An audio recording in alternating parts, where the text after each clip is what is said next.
8號東北暴風或烈風信號現正生效，熱帶風暴杜蘇芮喺琴晚開始逐漸靠近香港。喺凌晨1點，杜蘇芮集結喺香港西南偏南約70公里，以西北偏西嘅方向移動，時速約30公里，大致吹向珠江河口以西一帶。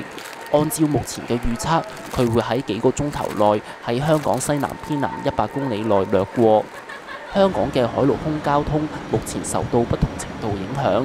喺上環港澳碼頭往來港澳嘅噴射飛航船已經喺8號信號生效前約1個鐘頭起陸續停航，但係碼頭就未見乘客滯留。而往來離島同埋環島維多利亞港嘅渡輪服務亦都受到影響。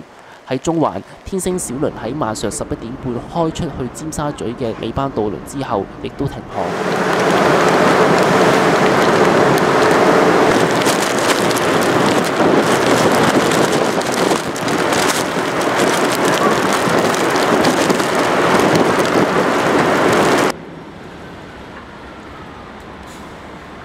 巴士同鐵路服務喺8號信號生效之後就繼續維持服務。